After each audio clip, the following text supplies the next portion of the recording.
Hi, everybody. How is everyone?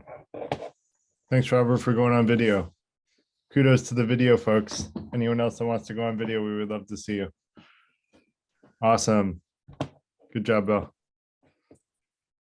Hi. I have problems with my connection and with everything. It's when I turn on video, it freezes all the time. Well, Olga, that's a valid reason not to turn on video. We wish we could see you, but we don't want to make you. No, but if I turn it on, it's get frozen, and then I have to. Yeah, no, that's okay. It's not worth it if it's going to cause. Restart everything, and then. I like Olga's picture. Okay, you can find it online. It's not my creation. It's just I found something that I like online. Okay.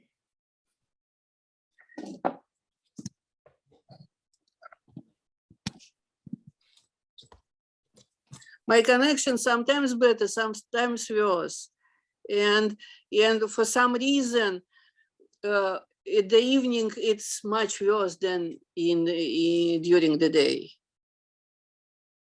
And you get frozen. You see, even without video, my turn on video. Okay, I will probably mute myself then.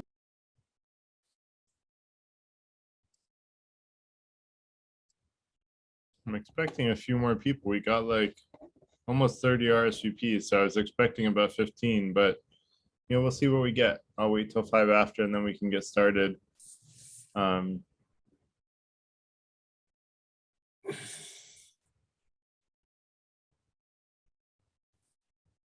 If anyone has specific questions about simulation theory that they want to bring up, I'm happy to, you know, either if I don't address them in the initial comments, then we can come back to them. But I'm curious if there are any specific things. I don't remember if we posted my paper on this subject or not. Did anyone see a paper about this? I don't recall seeing a paper. I'd like to see it. Yeah, it was posted. Just an informal. It's an informal Google Doc, quite frankly, and that's all my papers are informal Google Docs. But some of them more well developed than others. This is one that hasn't seen as much airtime because it's a very theoretical thing. But I'm happy to post it. So I have some questions. I apologize for not reading the paper. You want that's okay. You didn't not do the homework. I don't think we gave it to you. So yeah. So here's my question. Yeah. It's actually a longer question. We could divide out the possibilities logically. So we're in a simulation or we're not in a simulation. If we're not in the simulation, it makes sense to play like we're not in simulation. Okay, we're in a simulation. We can detect whether we're in a simulation or we can't. And so we're in a simulation, but we don't know we're in a simulation because we can't detect it. Well, right. That's an interesting case. What if we're in a simulation and we can detect it? Well, then that raises a whole another bunch of questions. Do we try to figure out what's going on with the simulation? Do we try to get in touch somehow with the authors or the creators of the simulation? There's a whole nother. So I believe your thesis was, doesn't matter whether we're in a simulation or not. But right. if there were a way to detect whether we're in a simulation, then it wouldn't matter, I think. Yeah. So anyway, that's my initial comments. Got it. Yeah. Thanks. Yeah, I got a very general question for you, Garrett. Sure, go ahead, Ron. Two-part, just to learning the language. So simulation, would that be the equivalent of a popular term today called the virtual reality? Yeah, like I think holographic universe, simulation, Matrix. Yeah, the Matrix is the popular movies, which were, I mean, depending on who you ask, I thought they were a lot of fun. I even liked the sequels. You know, really, you know, the Matrix is more or less, you know, and all of this more or less dates back to ancient Greece with Plato's cave. Right? It's the allegory of the cave, which is this concept, for those not familiar with it. Plato's cave is just, imagine that you're in a cave and there's a fire and there are, figures dancing around, and then those figures basically have shadows on the wall, and all you're seeing are the shadows on the wall as reality, whereas really reality is outside the cave. And so this whole concept of simulation theory or holographic universe, or I think Deepak Chopra calls it a holographic universe, and different people have different names, but it's all that what we perceive as reality is not actually reality. And it's something that's been thought about for a really long time, probably goes back before ancient Greece, but I only know of references back to ancient Greece. So if anyone knows of earlier references, I would love to hear them. So let me ask the second half of my question then, which answers the question you just raised. So all of those terms could more or less be interchangeable for our purposes of conversation, communicating ideas. So I wonder if we could also interchangeably use the Eastern concept of Maya or illusion, as definitely. It was elucidated by the Buddha at the same time that Socrates was alive in the West, the Buddha was alive in the East. And of course, the Buddha was commenting on his native ancient scriptures. He lived in India, which were, we don't know how much older, maybe 500, maybe 1,000, maybe 2,000 years, we don't know. But so the idea of, quote, a simulation or virtual reality has been examined in the East for even a longer time than in the West. So as the conversation proceeds, obviously I'm an advocate, or I at least sympathetic to the Eastern way of having looked at simulations. So it'll be obvious that that's the point of view I'm coming from. Cool. And I want to invite everybody to join video. It's great to see you all. Thanks, Fika, for coming on video, even though it sounds like your internet is not so good. But if your internet dies, we'll just hope that you can come back, and that's okay. This will all be on YouTube afterwards if you missed stuff that you wanted to see, or just want to revisit. But let's kind of kick things off. I guess we have about as many people as I was expecting. We may get a few more, but I want to kind of do a quick intro for the Freethinker Institute, and I'm going to share my screen real quick, which is the my not-for-profit, which is what this event is organized through. We do meetings every Tuesday evening, and really we want to create a warm, open-minded community that helps people create transformative personal and professional growth. And really the ultimate goal is to increase happiness and decrease harm, which I'd argue is a reasonably good thing to be striving for. And someone's got a little bit of background noise. Jerome, I'm gonna mute you because there was some background noise. And really what we ultimately want to do is create an educational environment where everybody can learn about things that will help them in personal and professional development. We have a boot camp that I teach in product management for people who want a career in product management. And we do these events on Tuesday evenings to try to teach things that are not necessarily taught in school or in an academic environment, or even sometimes in a work environment. But that are useful to people. Most of what we focus on is practical knowledge or wisdom.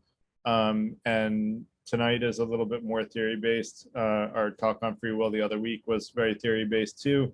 But we're kind of doing a little bit more theory stuff for a brief period. I don't know how brief it'll be, but we're working on, as a leadership team for the Freethinker Institute, a curriculum of stuff that I think will be really useful, and we're trying to very practical knowledge and wisdom, and we're trying to put all that together in one cohesive curriculum. So while that's going on, we're going to have a bunch of other events, and some of them will be more practical than others. We have one on critical thinking that'll be coming up in the next month or so.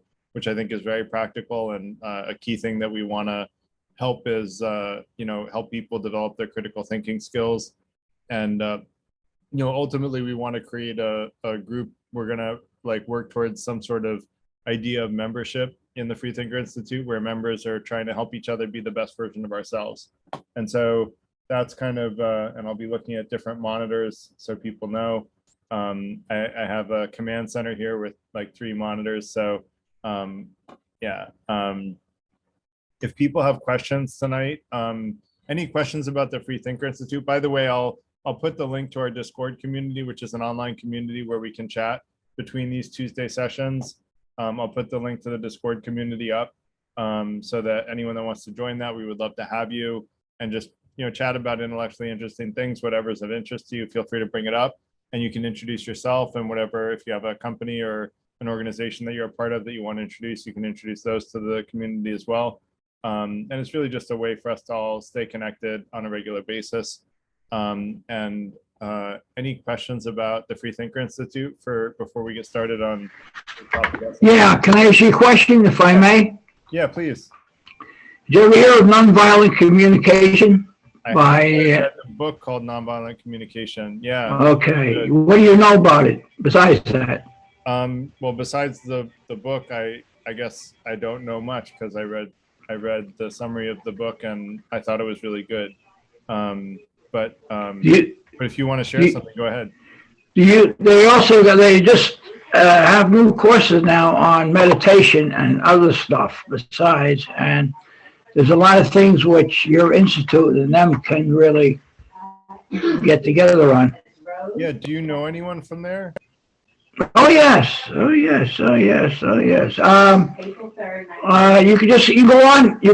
can go on for free for a month. Okay. For a whole month, and they let you look at all the courses and everything else to see what they're about. Right. If you want to do that, you just go on MVC, Nonviolent Communication, and you just put in a your username and password, whatever you want to make up, and they put you to the library free of charge for a month.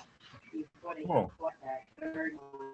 And if you like it, fine. If you don't, have a good day.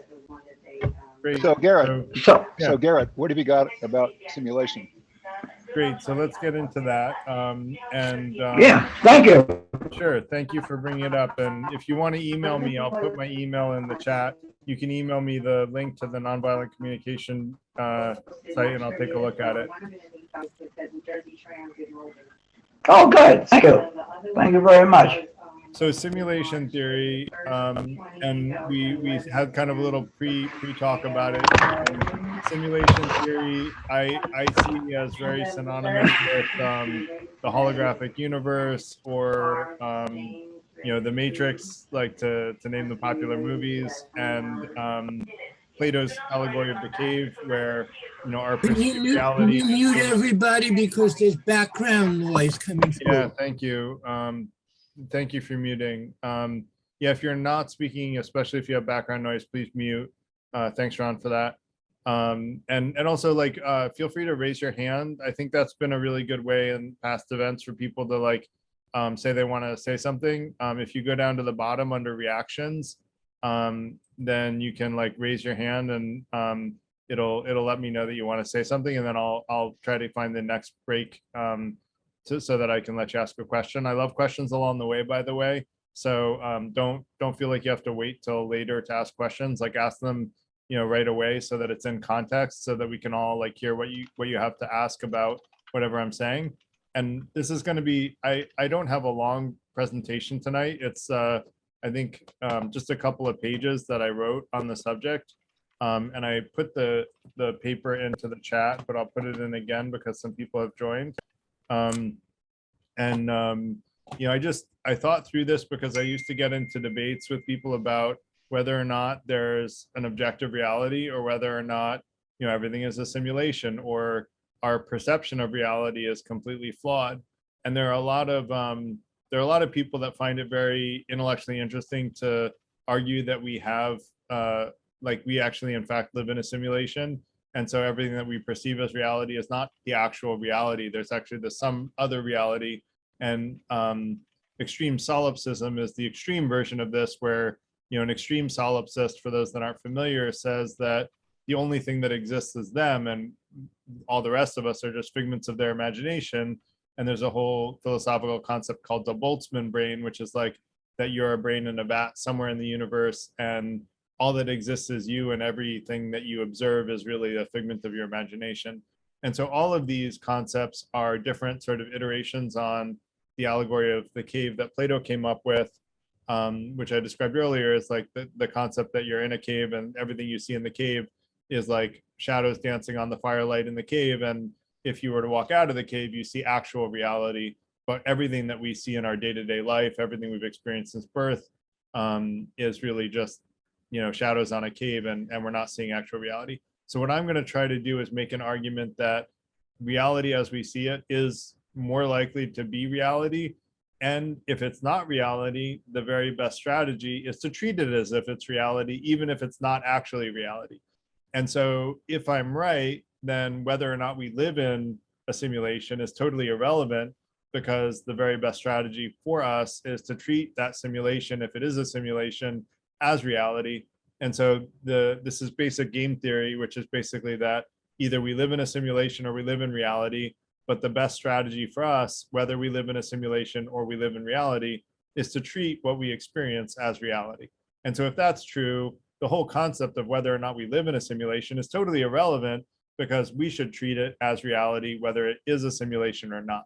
So that's going to be my argument. I like to lay out what I'm going to try to show. I haven't shown why that's true. I'm going to walk through like why I think that. And then I would love for people to feel free to shoot holes in the argument, like as we go. If you just don't agree with something, or you think that something's not on solid ground, just raise your hand, and then we'll discuss your concerns. And then, if someone has a completely different hypothesis, we might save that till the end. But like any kind of commentary whatsoever on like what I'm presenting, like feel free to ask along the way. Does that make sense to everybody? Cool. And I want to encourage for people that joined, we love to have people on video. So those willing to be on video, we would love you on video. And thank you, Nicole, for being on video. Thank you, Robert, for being on video. Kudos to the video folks, the courageous. For those of us that are Stoics, we like to practice courage, and being on video takes a little courage. So thank you for those that are. And I want to encourage anyone that is up for it to be on video. That said, I'm going to be looking at my other screen and just kind of paraphrasing. I don't know, is it better if I share my screen? I don't know if you guys will even be able to read it, but I put the paper in the chat. Let me just, I guess it's probably better to share it than it is to not share it, right? So you'll at least see where I am, and you'll be able to see the text that I'm paraphrasing. So basically, I kind of talked about this. And so basically, there are two possibilities, right? Either reality that we perceive is reality, or reality is a simulation. And essentially, if reality is a simulation, then there must have been something or something that created the simulation, right? It had to come from somewhere, right? A simulation like this doesn't just magically create automatically by itself, right? So something must have created it. And so I would argue that we have to think about, well, let's just assume that this is a simulation, for argument's sake. Well, why did this, seemingly very intelligent being to create something so seemingly real, create the simulation? And I would argue that it's most likely to test like how we would do in the simulation. And so, I guess theoretically they could just be hypothetically curious, and like we're like an ant farm and they just want to see how the ants act. But like that seems unlikely, because anything complex enough to create a simulation this nuanced and interesting is unlikely to just be entertained by something that is so much of a lower life form as us, that that's a really practical answer. So I would argue that this is a test of some sort if this is a simulation. Personally, I think that reality is reality, but I'm kind of suspending my own judgment to just say, if if life is a simulation, it was probably created by some, you know, super smart being that created this this this sort of simulation. And if reality is reality, I do want to just address that situation, which if reality is reality, then I would argue, and I have another argument for free will, which we covered a few weeks back. I argue that we do have free will for anyone interested, and I can share that paper. It's in the online community in the reference channel. And if we do have free will, then we have a responsibility, in my opinion, to do what we think is going to make the world a better place, which for me is increasing happiness and decreasing harm, which is why that's what the Freethinker Institute is about. And so I would argue that, you know, if this is reality, we should try to make the world a better place, because that's something that will be better for ourselves and the people that we interact with. And gosh, doesn't that seem like a good thing, to make everybody happier that we interact with and to decrease the amount of harm that they suffer from? And so, you know, for me, that becomes like a sort of simple answer, although it is very complex, because there's a whole debate on morality, which we'll talk about another night. I don't want to get into like whether or not there are morals, or whether or not we should be following any morals, because that's kind of a different subject. And I don't want to digress on that tonight, although if we finish this early and people want to talk about that, I'm game for anything intellectually interesting. But you know, let's cover the other case, which is supposing that reality is a simulation. So let's just basically say this higher being is evil. If it was evil, it could, you know, with the power that it has to create a simulation this complex, it could easily imagine a far worse situation for all of us, where we're being tortured in eternal hell, you know, constantly, and life is just crap for every single person, and or at least for us, like and you know, I could imagine a much worse life than the one that I'm living. I'm actually like a pretty happy person, so I guess I could definitely imagine a much worse life. And so but I think no matter how bad someone's life is, I think there's always a way that it could be worse. And so if this higher power was simulating a really evil, you know, really wanted to just make people miserable, our lives would all be much worse than they are today. So I think it's pretty unlikely that whatever being created the simulation was evil. Now, if they're benevolent, it's likely they're testing whether or not, when we have free will, if we have free will, I'm going to assume that we do for the sake of argument, because if we don't, then all of this is null and void, because I'm just doing what I was programmed to do by the laws of physics. And so, you know, it's another story. But if we have free will, then this benevolent being is testing whether or not we're going to be benevolent ourselves when we have the freedom to not be benevolent. And, you know, that basically says that it's in your best interest to be benevolent. And we'll talk a little bit, I guess, you know, I can say what I think is being benevolent is to increase happiness and decrease harm for the people we can influence. Again, that gets into morality, and, you know, we can all have our own definition of what benevolent means. But whatever the higher powers, or like the, you know, creator of the simulation, whatever that creator of the simulation's intention of benevolent is what, you know, it's probably testing us for. And I would argue that all of us kind of have an inherent idea of whether or not we're doing something bad or good, you know, to some degree. And I think trusting our instinct as far as like doing what's good is probably the right answer, in terms of being aligned with whatever created the simulation, because we probably would have some sort of guidance, and I think we all naturally have some sort of guidance. That said, it's possible that that creator of the simulation is neutral. Now, this is the more nuanced case, and I'm going to try to make an argument that I think this is less likely, because if it's neither good nor evil, well, let's just walk through the scenarios here. So basically, suppose that you act evil. Like, a neutral being could theoretically, you know, consider acting evil as not necessarily a bad thing because it's neutral and maybe it's non-judgmental creator. But I would argue that if we look at day-to-day life, and if you look back on your life at the times that you made decisions that you felt like were the right thing to do, and you made decisions that you felt like were, either unethical or causing harm to other people, or, using my version, decreasing happiness or increasing harm for other people that you can influence in a net sort of way, I would argue the results of those things are usually bad.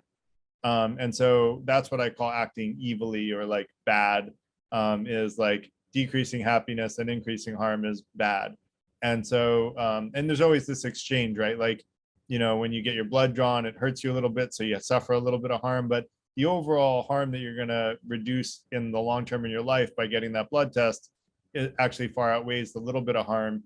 And so there's, what I call net present positivity, which is if you take all the harm that you or people you can influence will perceive in their lifetime, and all the happiness that you and people you can influence will achieve in their lifetime, what we want to do is maximize the net present positivity, the happiness minus the harm, knowing that there's an exchange rate of, if we suffer a little bit of harm and we study hard in college, we get better grades, then we're more likely to get a better job. And so, yeah, it's like worth working hard and suffering a little bit of, going to one last party to get a better grade might be worth the happiness that it outweighs. And then again, maybe the other way around, right? That's a judgment call. I'm not going to judge anyone that chose to party instead of studying.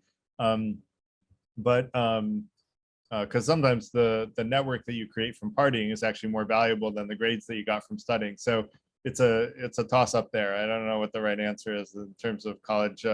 Not that I should say that to potential college students that watch this YouTube video, but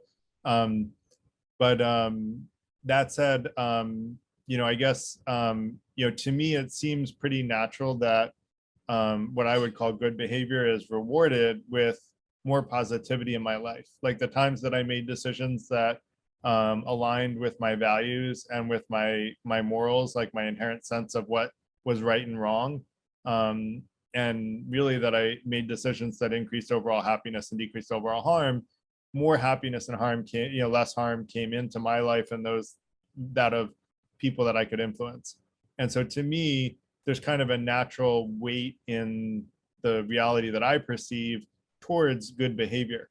And so that makes me think that it's less likely that that if this is a simulation, the behavior that's rewarded is what I would call good behavior.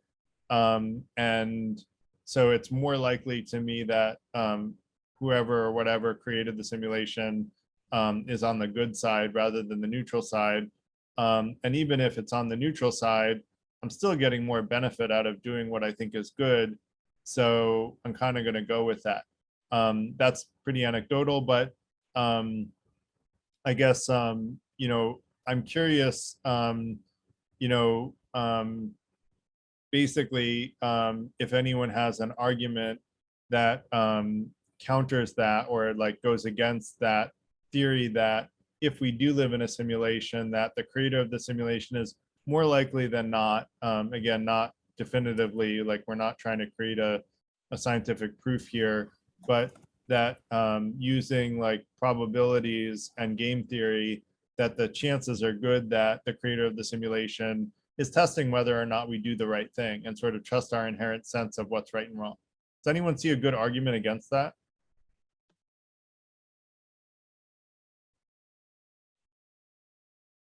I was just thinking about how, humans do experiments. Oh, sorry, I didn't raise my hand. That's okay. Since you started talking, Robert, go ahead, and then Ayala, and I apologize if I'm pronouncing your name wrong, Ayala. So go ahead, Robert, and then Ayala, and then Bill. Sorry, I'll be quick, but I was just thinking about how like humans do experiments on animals, and you sort of touched on that a little bit. And like, I don't know, even something like an ant farm, right, is in a way a simulation because we're taking them out of their natural environment. So I don't know, like from, I guess, a more scientific point of view versus a moral point of view, it's possible even if we ourselves aren't necessarily benefiting from the simulation. It's just sort of where we are. Yeah, so it's definitely possible, but imagine, I mean, imagine like the level of intelligence that would be required to create what we experience, and maybe there is some insight that something so intelligent as to be capable of creating our perceived reality can learn something from us, you know, just like we learn from ants. But I guess, you know, it's like we have this whole pretty complex, you know, very large, you know, like theoretically, like if it was just doing an experiment, why would we have even the whole perceived universe, right? Like why would it be that big and that complex? And I would argue the universe is much bigger than, and there's evidence that the universe is much bigger than the perceived universe, but that's another story for another day. We can talk about, you know, I have a paper on the origins of the universe, which tries to argue that the universe is bigger than the perceived universe. But yeah, like definitely, Robert, I can see where you're coming from. Like it's theoretically possible. I would just argue it seems less likely to me. So Ayala, and I'm sorry if I Yeah. pronounced your name. No, wrong, if I don't didn't. apologize. It's perfect, actually. Oh, great. Thank you. Yeah. Well, of course, it is possible that there is some higher power there that the same way people believe that there is a higher power that intervenes with our football games and make sure that one league wins over the other and all this. I mean, we can't prove that it's not possible, so it's possible, but how probable, it's very highly improbable if you observe the cosmos around us, which is so big in nature, which is amoral. It's not moral or moral, it is just neutral. It is not concerned, it doesn't have intentions.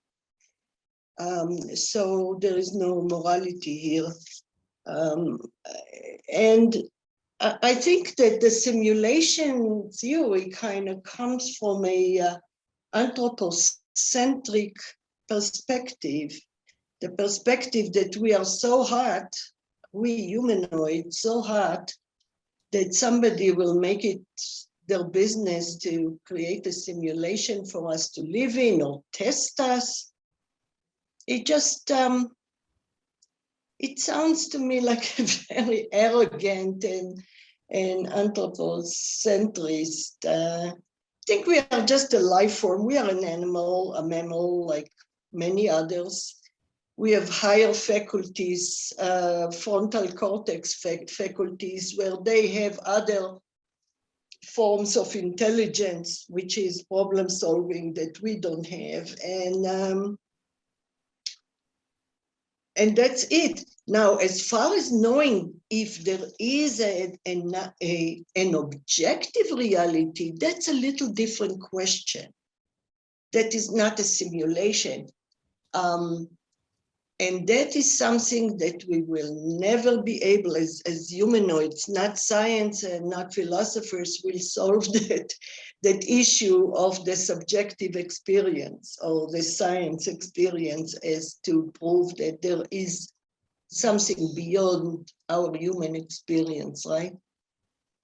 I'm curious, what is it that leaves an area of doubt other than simulation theory for whether or not we we live in an objective reality? What else would cause there to be a seed of doubt for you? Watching nature, which is a bigger presence than us, the laws of physics, of nature, of mathematics. There is no, humans have don't count there as a center of attention at all. It's just we are participants. And by the way, you mentioned that we have to assume free will. And actually, I see no reason to assume free will. We have agency, we have authorship of our behavior, which is, again, the experience. We experience something that seemed to us to be a free will. But look, if you want me to debate free will, I can do it now, but it will take a minute. We did that the other week, so feel free to go back and watch the Yeah. YouTube video.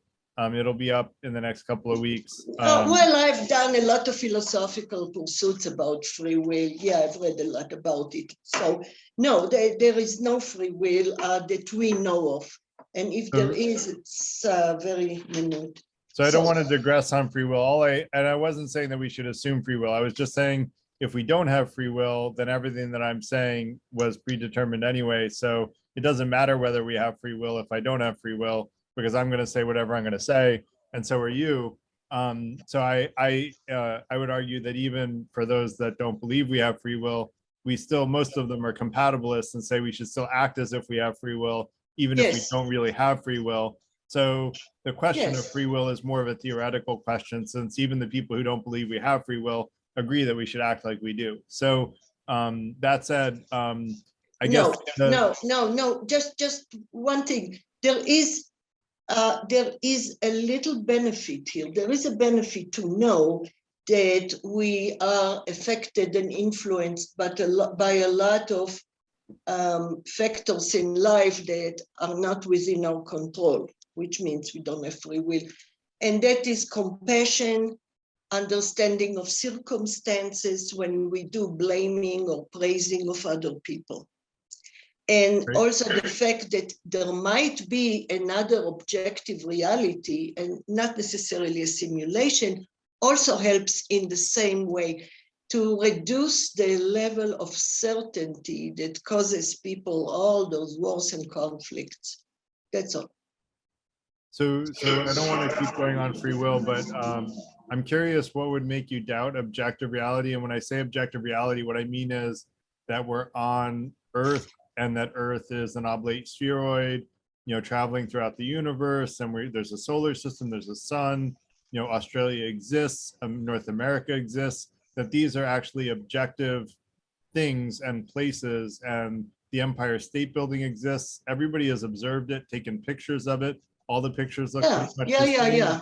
So for me, that's what I mean by that objective reality exists, is that the things that are like, beyond the shadow of a doubt, validated by many people having the same observations that are consistent with some underlying reality that we are observers of. And when we observe it in many different ways, it all comes back to say there's the same underlying reality behind that. That's what I mean by objective reality. Objective reality is a different issue. And we cannot, I didn't say it doesn't exist. I have no idea. I said we cannot prove it because of the subjectivity of our experiences. Right. So I just described what I mean by, go to the positivists, okay? The positivists, Locke, Hume, Berkeley, they dealt with that issue, and they agree that it's impossible. And we do assume we have to live in a certain comfort in our life. So we assume that what we live in is the reality. But simulation reality, the way you describe it, is not identical to objective reality.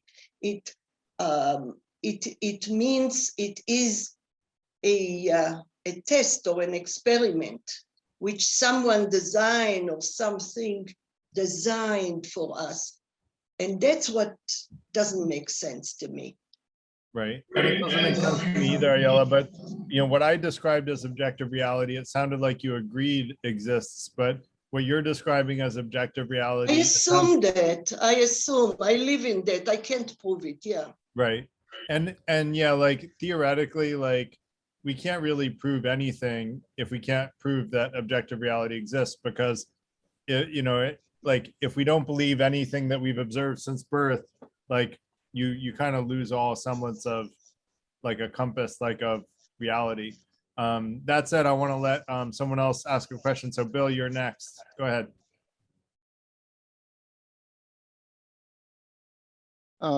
Okay, it's been so long, I forgot what the Sorry. original question is that we're supposed to comment on. Can you remind me? I don't think there was a specific, like, I'm not sure what your question was. If you want to come back, we can come back to you when you think of it. I don't think, like, I didn't ask a specific question that I was looking for a response to. I was just looking for, oh, wait, maybe I did. I was asking about whether or not anyone could find fault with the argument that I laid out, basically, about the fact that whoever created or whatever created the simulation was benevolent. That was the original question that I posed. Okay, so my hypothesis is that the person that the entity that created the simulation is the equivalent of a high school student doing a science project. I mean, it's some much grander, more bigger and more intelligent species and more knowledgeable and so forth. But maybe it's just, okay, kid, make a universe. Maybe that's the training for it to be a god. Whatever it is, it could be neither benevolent nor evil. Just to sort of see what's happened. And we don't know if they're going to get a good grade because we don't know what the rules are, what the evaluation criteria are. So, but at least you don't have to assume it's benevolent. Maybe it's just curious. I'm curious, have you, like, because I mentioned that, in my life, I've observed that when I do what inherently feels right, I end up with better results than when I do something that I inherently feel is wrong. Have you gotten that sense from your life as well? I'm curious for other people.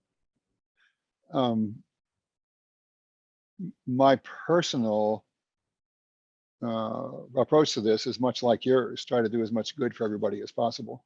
Right. Okay. So, but I don't treat that as a moral rule. I don't treat that as a responsibility. Right. It's just, it's just good advice. So in someplace in your paper 2A, we have a responsibility to do the best we can in this world. I don't think we have such a responsibility. We're just better off if we do the best we can for everybody. So it's a question of the nature of the work, the nature of is it advice or is it a command? Right. Say, you should do the best you can to help everybody as much as you can. You should. What's the nature of that should? Right. That's my question.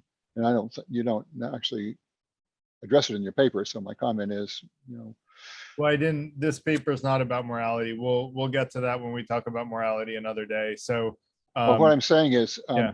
In this paper, Right. put footnotes and citations to your other Right. papers so we can follow Right. the argument, right? Right. Okay. Yeah, That's all I no, have. fair enough. Fair enough. I didn't fully address it. Ayala, did you still have your hand up from before? Or did you have another question? I feel like I'm not sure how you ended up ahead of, like, I feel like the hands got out of order, but maybe I'm wrong. No, I forgot Okay. to take it down. So Ron, do you want to go next? Yes, okay, thank you. So I want to follow your argument in the beginning. And what you're saying is, if we take the position that it's possible we're living in a simulation, okay, I'm willing to go there. If it's a simulation, then the next question you raise is, if it's a simulation, then it has to be a simulator, and that simulator has to be in some way of some sort of a higher in order to create this simulation of 200 billion galaxies and so forth and so on, right? So the question I really want to pose is, if we accept that there is a simulator in some way of a higher order, then it seems, I paraphrase Einstein, he said that a problem is never solved at the order of the problem. You have to go outside of the level of the problem. So I don't think that as an individual human being using our brain to its maximum capacity, there's any way that we can understand, yet alone judge this, quote, simulator, what his, her, or its rhyme or reasons are, and that it's a rather dead end for us to speculate, on the rhyme and reason of this simulation. I think a much more useful direction to take is to ask what is our, that is to say, and my relationship to this simulator, if this is all a simulation. Is it, I think that, and that's a huge area, and I'm not suggesting we necessarily go there, but I think that that is a much, much more important question to ultimately examine, is if indeed this is a dream, maya, a simulation, then what is our relationship to it? Yep, I think that's interesting. Let's, if you can, Ron, remind me if we finish the topic of like, yeah, I guess I'm curious, like, what would be like, I mean, why do you feel like, if I can ask quickly, why do you feel like it's more interesting, our relationship to the simulator, rather than whether or not, like, how we should act within the simulation in terms of like our daily decisions and actions? Why is our relationship to the creator of the simulation more important than what we do with our daily actions? Well, briefly, it's been the general attitude of humanity, as far as historically we have records of, that this simulation is a world of pleasure and pain, a lot of pain and a lot of suffering in this simulation.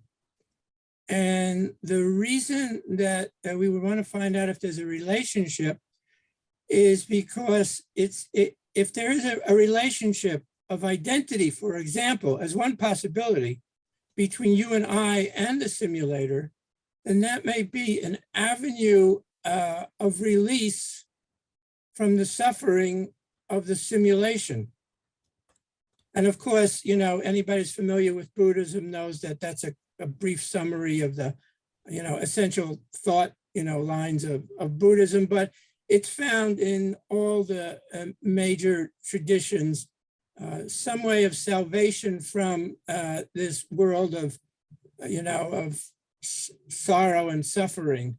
And the record of humanity across the planet and across the millennia is that there is a relationship and there is a way out of this simulation of suffering, but we need to discover it, so to speak.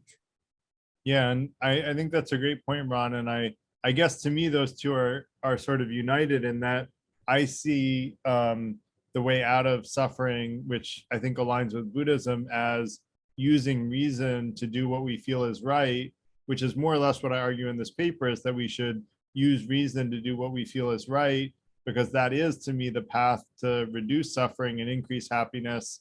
I say to reduce harm because it's slightly different than suffering, because suffering puts it all on the sufferer to like absolve themselves of suffering, whereas I say reduce harm is kind of like a group, we can reduce harm for others, whereas reducing suffering is like a very self-infused thing, which I'm a little more like team sport than I guess Buddhism. But so I think like that I see both of those things as very similar, Ron, which is, if we do have something in common with this higher power, I think it is the ability to reason and to know right from wrong. And so I think that the higher power that created the simulation expects us to use those. And I think Buddhism and Stoicism are both philosophies that hold man's reason at the highest good. In fact, the Buddha himself said, don't believe anything you read in your religious books or from your religious leaders. In fact, don't believe anything I say myself, unless you believe it to be true with your own ability to reason and your own judgment, you believe it's right. And that's the words of someone who's truly like, self-confident that his ideas are so good that other people will believe they're good. And I try to say the same thing because I think that was such good wisdom that I want to follow it. So with that said, Ron, I want to let Robert go, unless if you have anything else you want to say, Ron, feel free, but otherwise I want to let Robert go. No, go ahead. Cool, go Robert. You're on mute. Yeah, go ahead. There it is. Sorry, I lost the mute button, or lost the button for a second there. So yeah, a lot of my thoughts were similar to what Ron was saying. Yeah, one thing I think it's possible to take morality out of the discussion.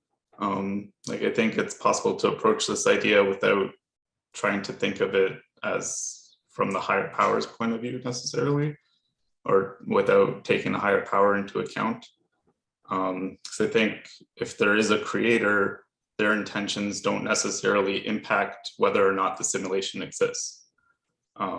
Whether they made it for bad reasons, good reasons, any reason, then it's the simulations could still exist in any of those circumstances. So if we are taking, I guess, morality into account, I think the question is whether or not we want to live our lives like we are in a simulation. I think that poses a lot of interesting questions. Because yeah, it's easy to not live your life as if you're in a simulation, but it would, I think, maybe potentially if you think you're just in a simulation and nothing matters, you could do whatever you want, right? But yeah, and I guess a more real example, I was thinking about religion and how Christianity sort of believes that life is a simulation. And by that, I mean, they don't, Christianity introduces the idea of living your life to get more benefits in the afterlife, right? So you're not necessarily living your life right now to live your life. Like that's not all there is. You're living your life to get to the afterlife. So in a sense, life is a simulation and afterlife is sort of the reality. So that's one way I kind of was looking at it, that kind of turns it around, where in that situation, you do want this to be the simulation, right? And I think for that reason, it would be important to you, like the question of whether or not we live in a simulation would be important. Well, yeah, no, that's a great point. I guess the one part that I'm confused about is you said that if we live in a simulation, you can just do whatever you want. But I tried to make an argument earlier, and I don't know if you found issue with any part of my argument. I tried to make the argument that if we do live in a simulation, that the creator of the simulation, were they evil, our simulation would look much worse than it does now, right? Like why would we have so much positivity in life if the simulator were evil? We would be, burning in eternal hell and suffering constantly. I don't think it would be quite as positive as, like we live in the healthiest, wealthiest world that has ever existed in recorded history.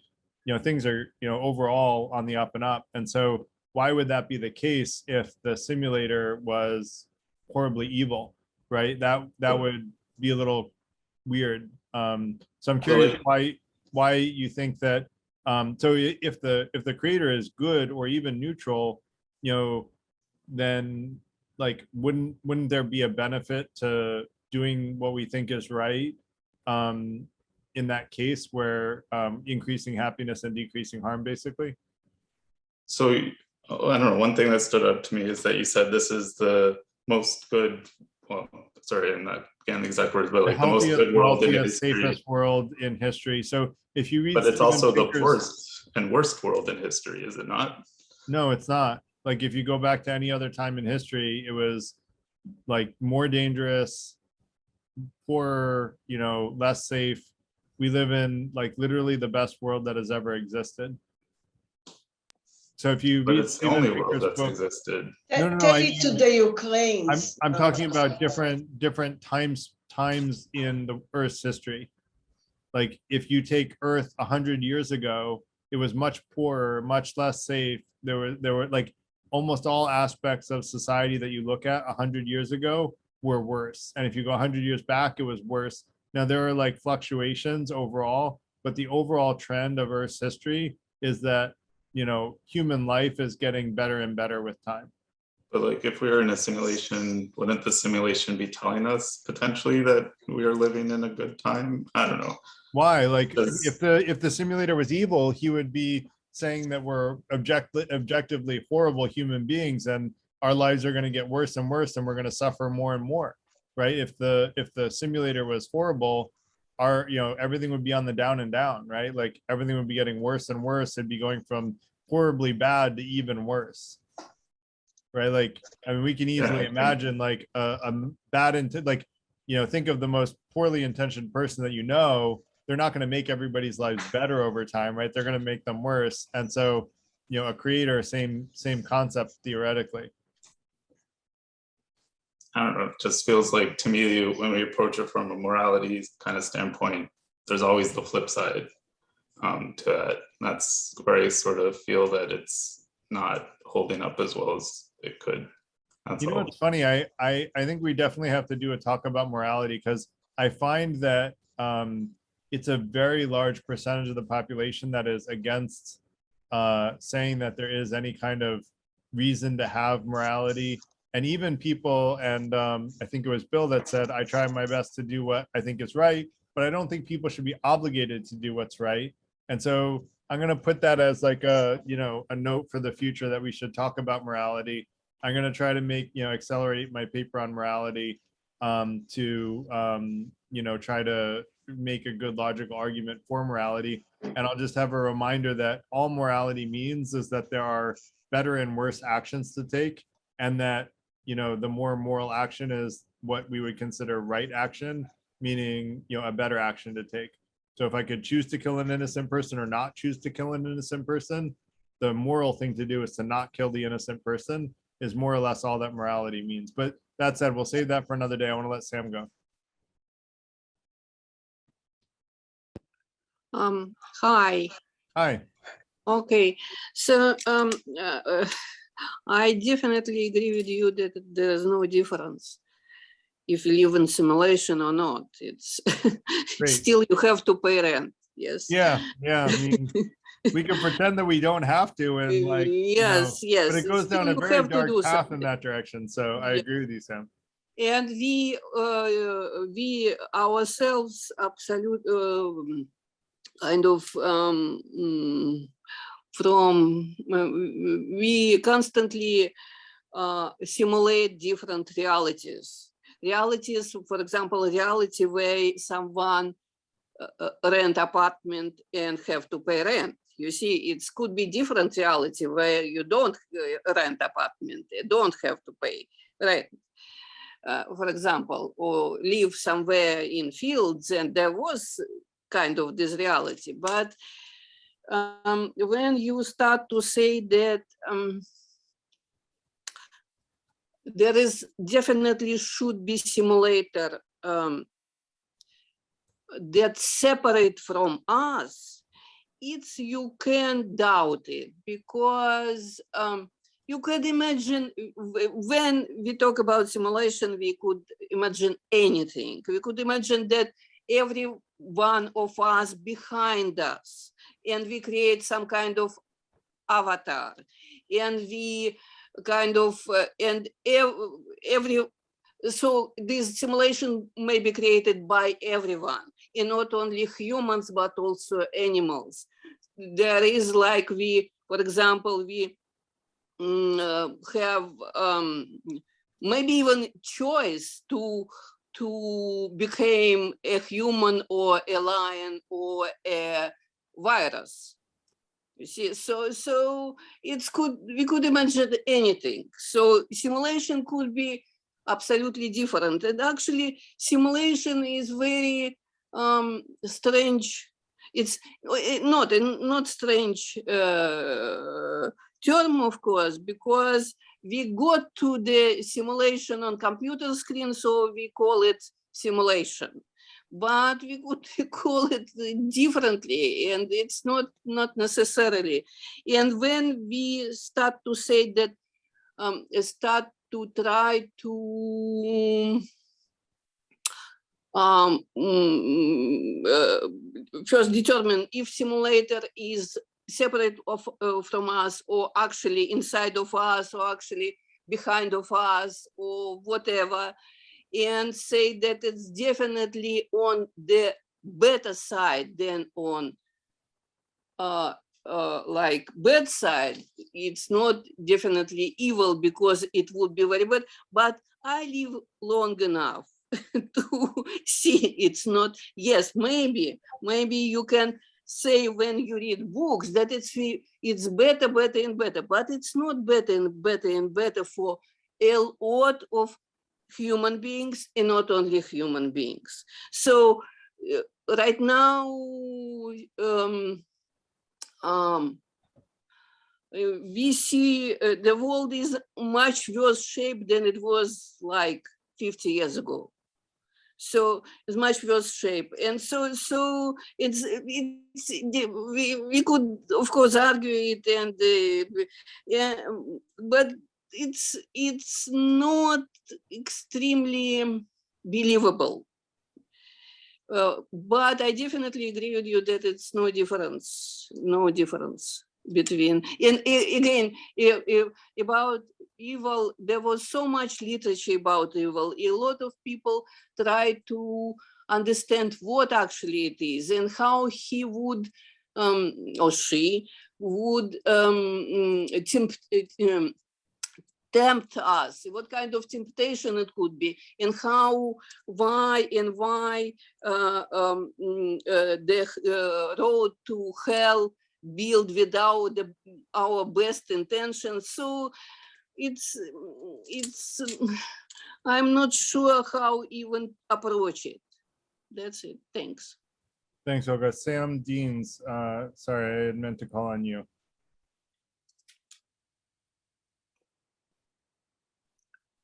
Did you say my name? Yeah, go ahead. All right. There's dogs here. Stop it. Right. So the simulation. A simulation is supposed to be like real life, correct? I mean, Right. You can imagine it being anything you want, right? It's just. Oh, not sorry, what we perceive. I came in late and missed So- a couple of things. But a You can simulation is imagine supposed anything other than what we see as reality, just be like, that our reality as we perceive it, what is a simulation from something else creating us, creating this existence that we perceive as reality, other than that reality is just what it is what we mean by that. We talked about how it's like the Matrix or holographic universe or Plato's allegory of the cave. So I think that a simulation is supposed to represent, it's supposed to be evidence for a procedure in like scientific terms. You stop. Sorry, it's for scientific terms. So you're supposed to learn something from it, supposedly. So you want to replicate exactly what happens. So things that happen in a lab are supposed to mimic what happens in nature. So everyone, from what I've heard since I joined, everybody's been talking about how, the simulation would be like, if it was really bad, it's supposed to be like just pain and suffering, and then all these bad things would happen. But what if the pain and suffering is exactly, I know this is going to sound really dark, but what if it is exactly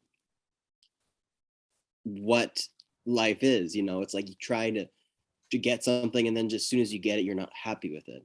I mean, I'm pretty sure there's some sort of Sartre play. I mean, I know maybe it's no exit, but I believe that you know, a simulation, if they really want it to be real, is they sorry, my thoughts are all jumbled. They'll make it so that I was reading from what your document said about, could you scroll down a little bit for me to the Yeah. end of the document where you were?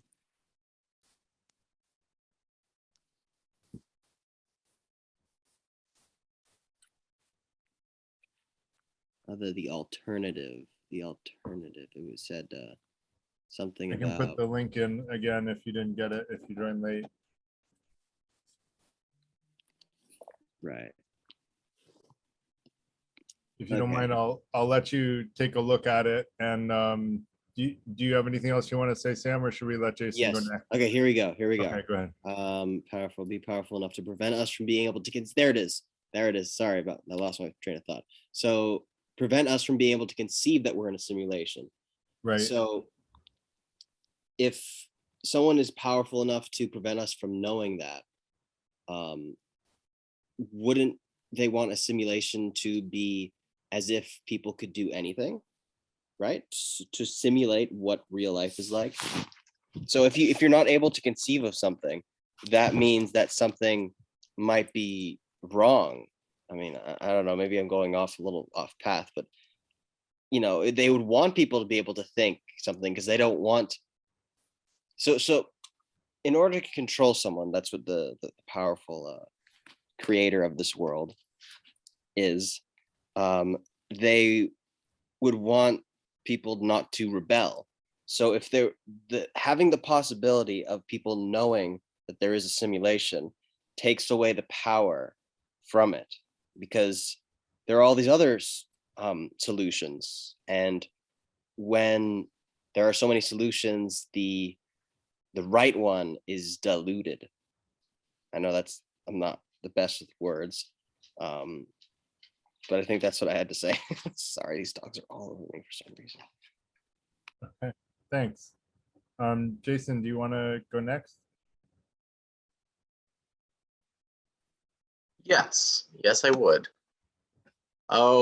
So I hear a lot of talk about this creator being like some sort of higher power, endowed with the abilities to create a simulation that we exist in. And have we considered the idea that it's not a higher power, but it is in fact like people no more capable than ourselves?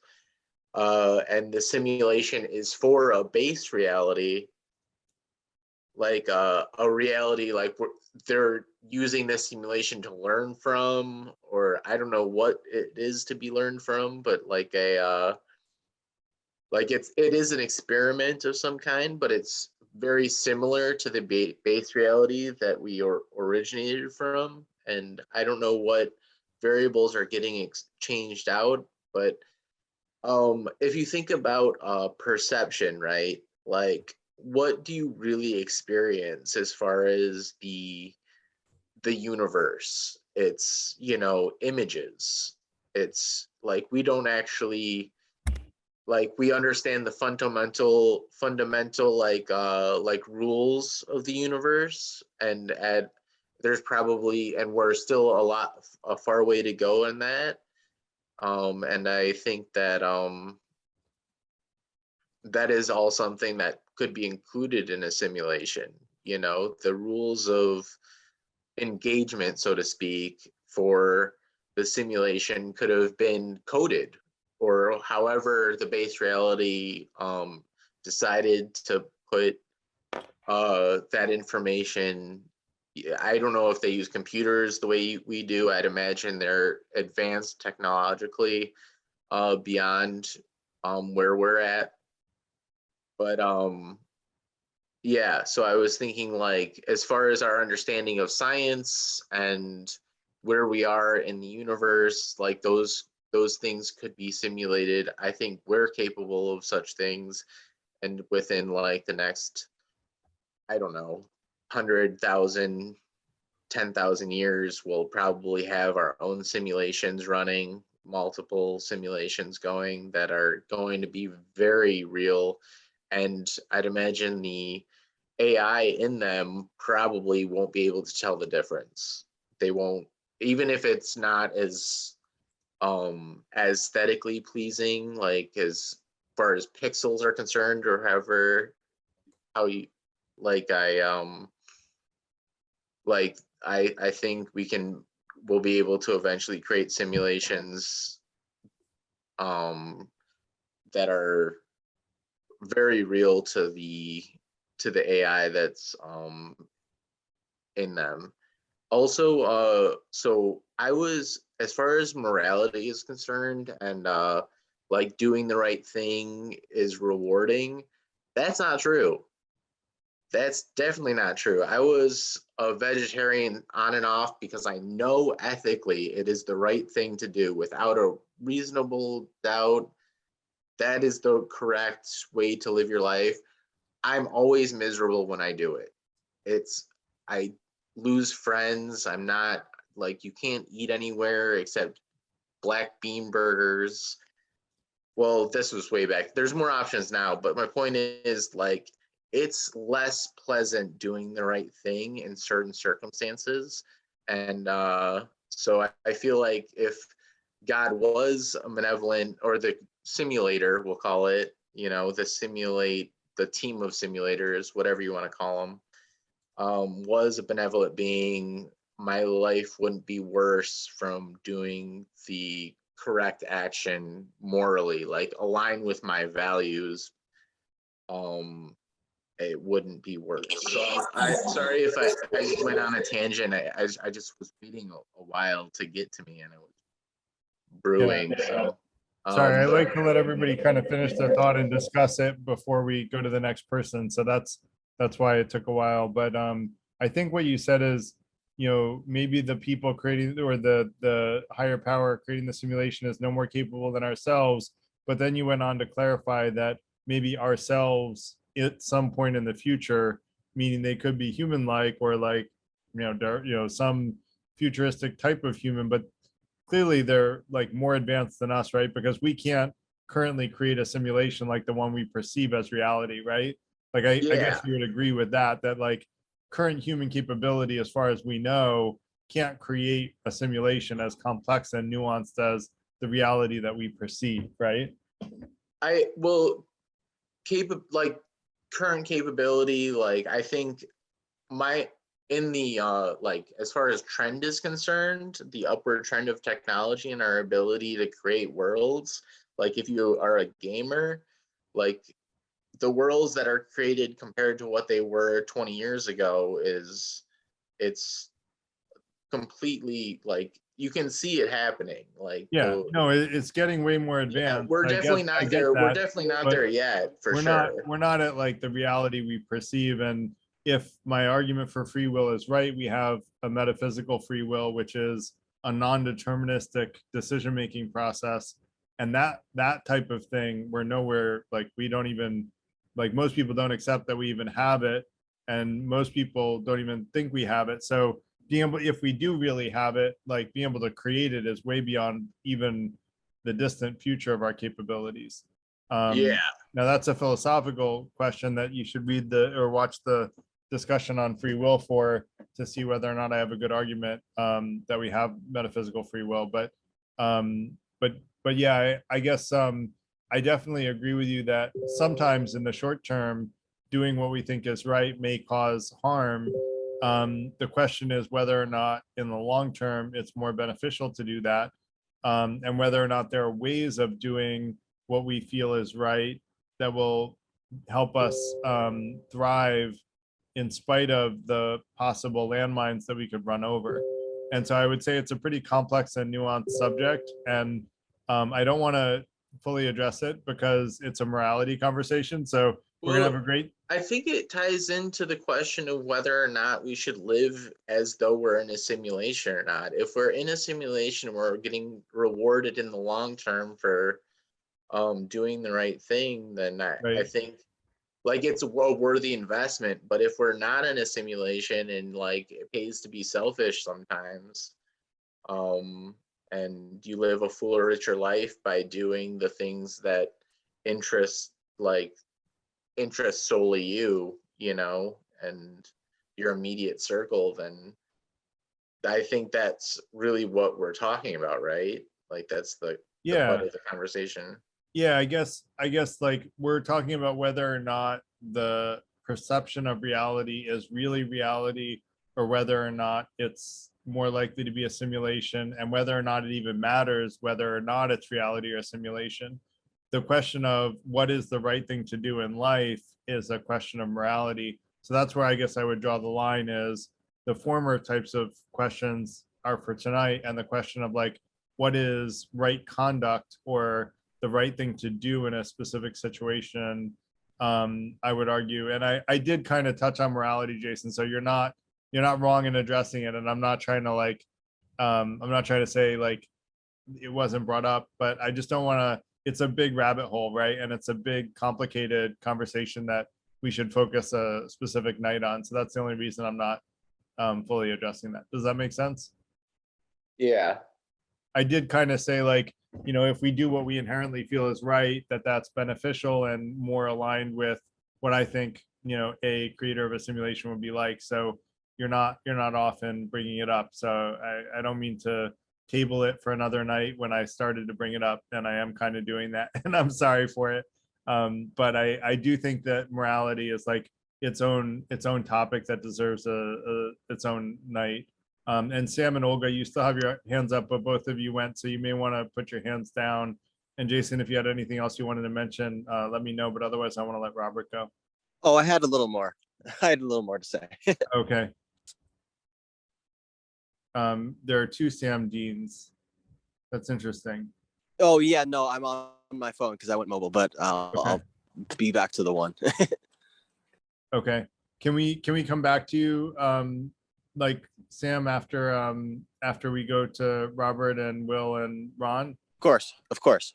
Well, if you don't mind, just put your hand down and put it back up, and then it'll go right back in the right order. Yeah, sure. Just a moment. Sure. Go ahead, Robert.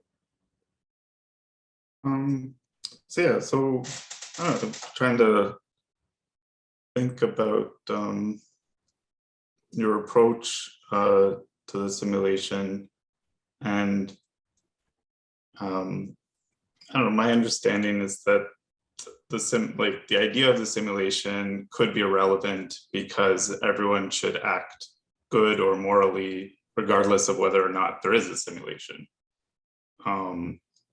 Yeah, to my point earlier, I think it could matter a lot to Christians because arguably that is the point of life in that belief system. So like, if we're looking at it purely from a moral standpoint, like if it's a question of whether or not we should act morally, then it doesn't matter. But if it's a question of beliefs and not morals, then it could matter quite a bit depending on the person. So I guess that's why I kind of introduced the idea of Christianity. I don't know, it's the religion I'm most familiar with that sort of, because of the belief in the afterlife, our current life does sort of become a simulation in a way. The acts, like we are sort of living our life to get to the afterlife. And then once kind of life starts and the afterlife begins, life no longer plays any role in what happens. So I don't know, I kind of see that as like a different way of looking at a simulation. So yeah, so I think if it is a question of beliefs, I think the simulation could become significant.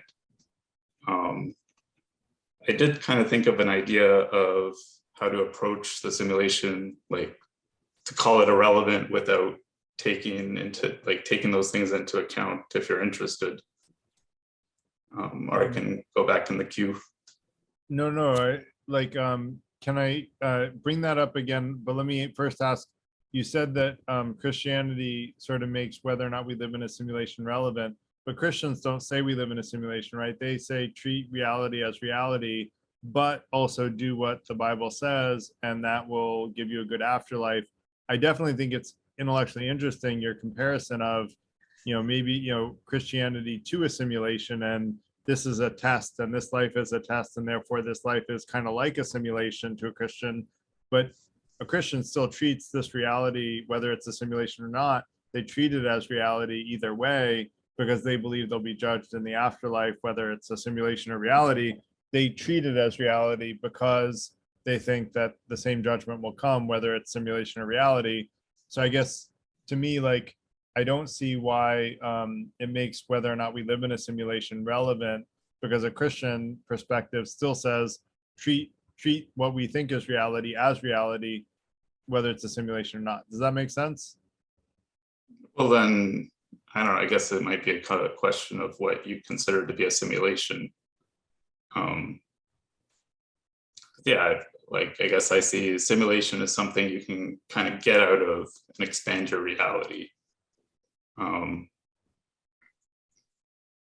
So yeah, I mean, if then you could say the simulation is also reality, and when you get out of the simulation, it's also reality, right? Like, if you're a brain in a vat and then you get put into a body, they're both realities in a sense. I don't know, just, yeah, then I'd say it'd be important to kind of define what a simulation is.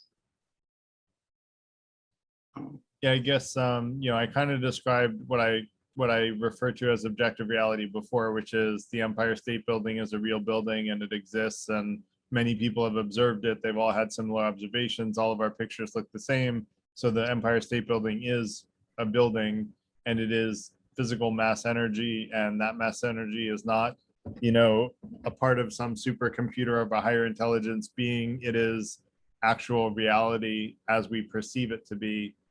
So that's what I mean by objective reality. A simulation would be like we and all of our existence is a part of some highly intelligent supercomputer simulation or something like that, where everything we think is real physical mass energy is not actually reality. It is, and I should have started with definitions. Hassan is not here to remind me that. Well, you mentioned like Plato's cave. Yeah. Is Plato's cave less real because they can get up and walk out of it? Yeah, so wouldn't that be this similar to life and afterlife? Like sitting in the cave isn't necessarily not real. It's just a different point of view. That was ancient Greece, right? So that was the equivalent. Ancient Greece had the concept that our perception of reality may not be the actual reality. They didn't have the concept that something could ever be capable of creating a simulation of everything that is perceived as reality. But they did have the concept of what we perceive as reality may not be actual reality. And so that's why I went back to Plato's allegory of the cave, not because Plato reminded us of supercomputers, because like, right, they didn't have that level of abstraction yet. Okay. Yeah. I don't know. I guess I just feel like if we're assuming there is a higher being, why would we limit ourselves to assume that they wouldn't be able to create that Empire State Building? Oh, I mean, first of all, I'm not assuming that there is a higher being. I'm just saying that if the universe is everything that we perceive as a simulation, then it must have been created by some higher being. But I actually don't think that's the case. I think that reality is reality. And so the reason that I wrote the paper was more or less to say, even if our reality is a simulation, I think that's irrelevant, because even if everything that we perceive is a simulation, our best strategy is to treat everything as if it's reality, even if it's really a simulation. And so that's where the whole conversation for tonight came about, is that I'm trying to argue that even if everything we perceive is a simulation, our best strategy is to treat it as reality. And so we might as well treat it as reality, whether it is or not. Okay, so yeah, I'm just throwing out the idea there. If someone believes it's a simulation, then it does matter to them. Then it does become relevant to them. So, but where would it, like, what's the scenario under which someone would think that it was a simulation and therefore act differently? Because like Olga gave the example of like, you still have to pay your rent, right? So if we said life is a simulation, therefore I'm going to stop paying my rent and let's just see what happens, right? Suddenly your life becomes miserable because you get thrown out of your house, you lose your job because you have no shower, and now you've gone in the toilet and you're a homeless person on the street. So that hasn't really served you well, right? To treat life as if it's a simulation and say, I just don't care about anything. So I would argue that. Yeah, that's why I said it's a question of if you look at it purely from a moral standpoint, it's different than if you look at it from a belief standpoint. Yeah, I think if you believe it's a simulation and you get out of the simulation, you get to go, yay, I was right. That's all. Well, I mean, can we get out of the simulation, right? That's what I wrote in the paper, is that if this is a simulation by something powerful enough or someone powerful enough to simulate everything that we perceive, it's unlikely they give us an escape route, right? Like you would have to like give like anything that powerful would probably not, we're not going to outsmart it. I guess I scared him away. No, there you are. Sorry. I thought you left. I think that, we're not likely to outsmart something that is so powerful that it could create a simulation like the reality we perceive.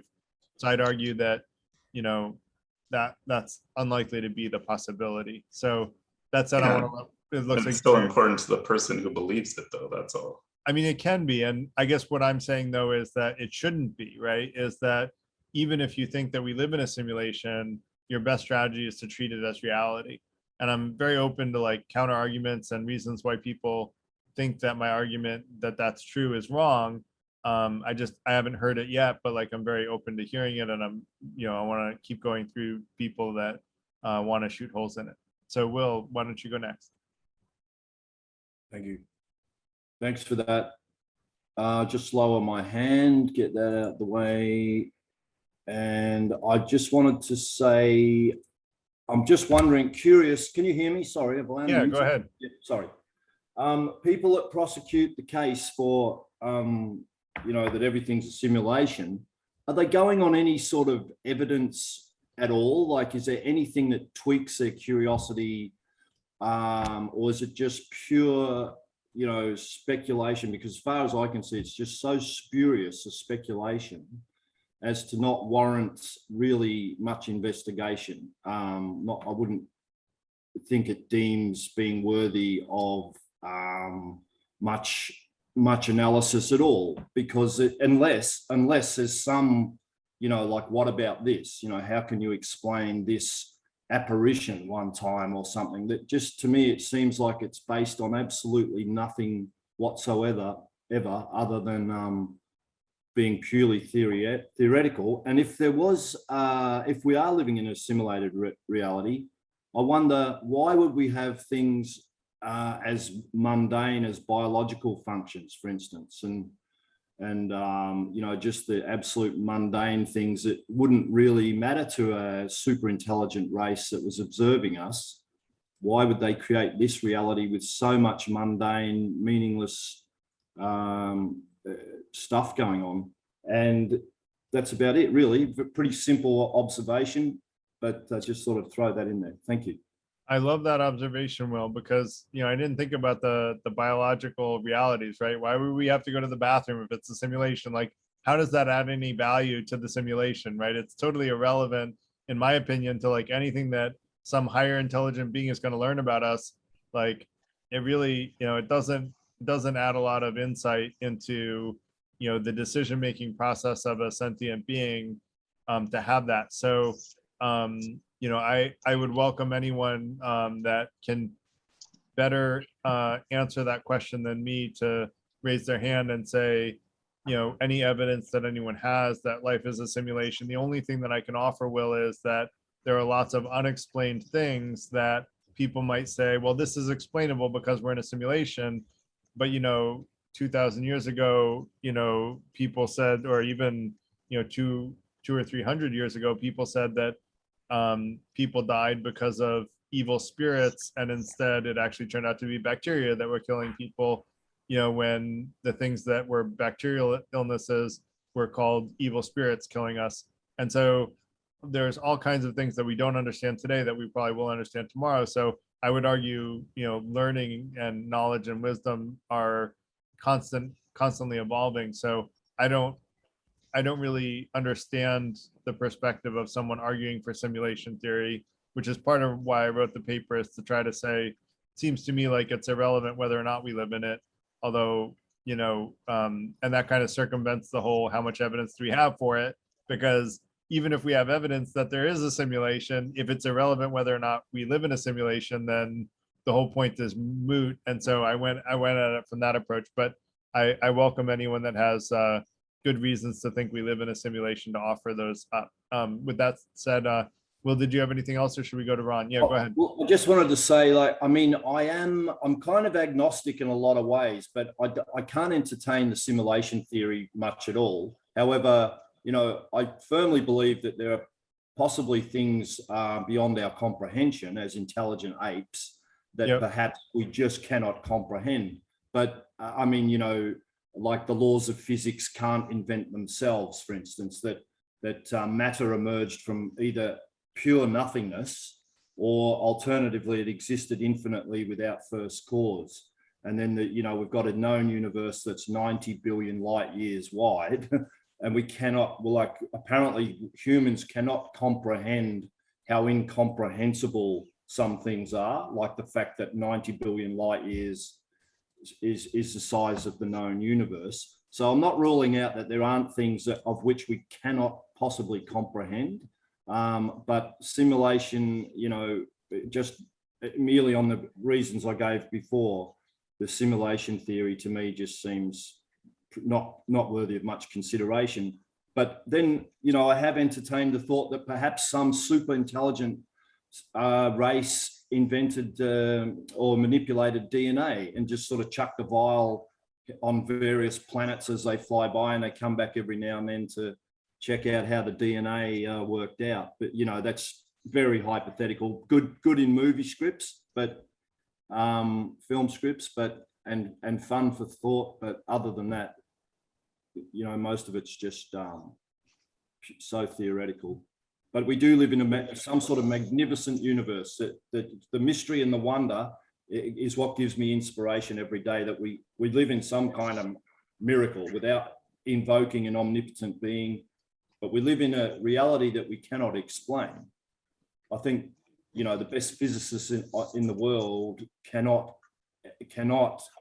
come even close to defining what consciousness is, where it exists, or how matter emerged from utter nothingness, or alternatively, it existed infinitely without first cause. So to me, that's inspiring.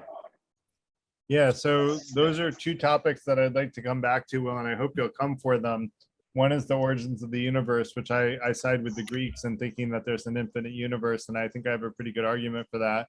The other is about consciousness, and I think I have a pretty good explanation of how consciousness works. And my paper on free will is kind of the root of that. So if that's a topic of interest to you, I would welcome you to look at the YouTube video once it's up on free will. If you agree with my argument on free will, I think I have a very good explanation of consciousness. If you don't agree with my argument on free will, it will not be convincing. So that said, those are two topics for another night, one of which will be a continuation of free will. We are going to do a conversation on consciousness. A couple of the leadership team and I are going to talk about our perspectives on consciousness. So that will come up at some point in the next couple of months, probably. Anything else for you, Will, or can we go to Ron? No, thanks. Just are the links in your website, or will they be in the Let me post them again.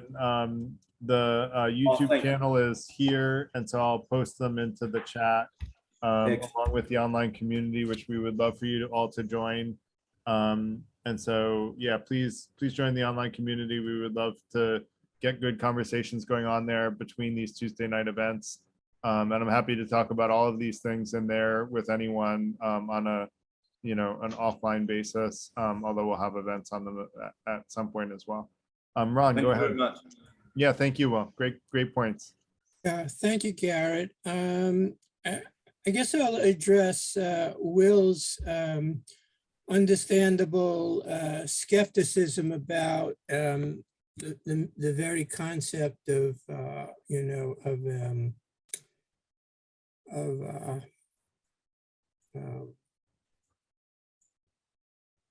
argument for simulation theory, you mean? Yes, I'm sorry, Yeah. the word That's okay. simulation dropped out of my brain for a minute. That's okay. Yeah, the simulation. So at first, just a couple of analogies to sort of set the table for why I think it's a very reasonable possibility. One is the simulation that we're all familiar with if we go to the movies and we watch a movie in the theater or a play or we read a novel. When we get immersed in the movie, for example, the simulation, we all would agree it's just a simulation of life, right? A movie. We can get lost in it and think it's real, whether, if it's a drama, we're sad. If it's a comedy, we laugh. Romance, we feel wonderful. But we all know that the movie and the play and the novel eventually come to an end and the simulation is over. But there was somebody that was aware in all those instances of the simulation, right? So that's one reason to show how convincing a simulation could be. A more convincing one might be when we go to sleep at night and we dream. And we dream that we're flying, or we won the lottery, or, my long lost love came back to life, whatever it is. When you're dreaming, that simulation is very convincing as well. But again, whenever we wake up from that dream, we go, oh, that was just a dream, a simulation.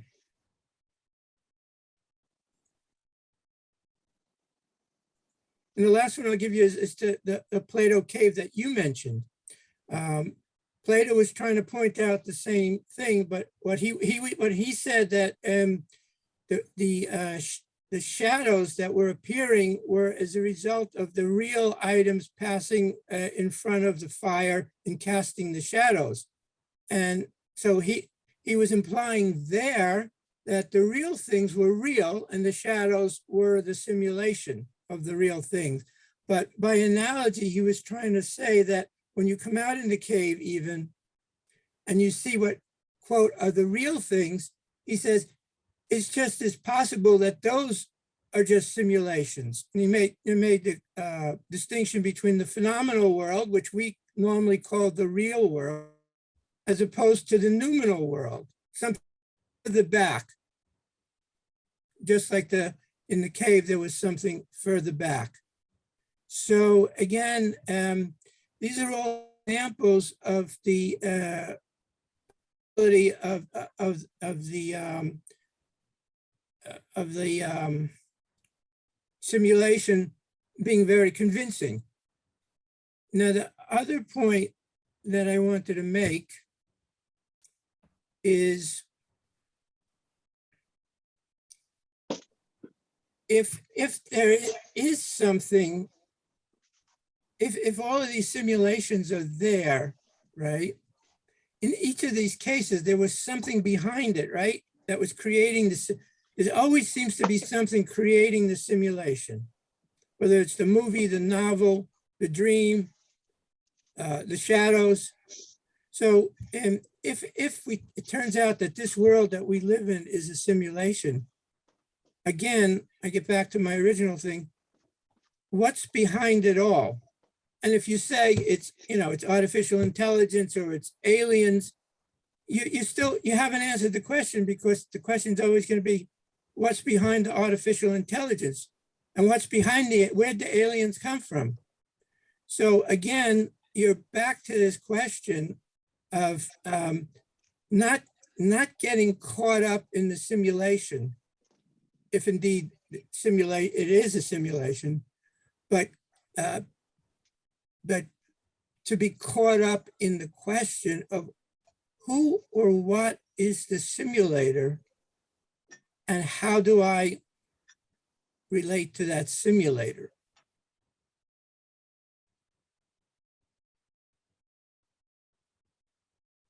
Yeah, and I guess Ron, the way that I look at it is, what were we born with?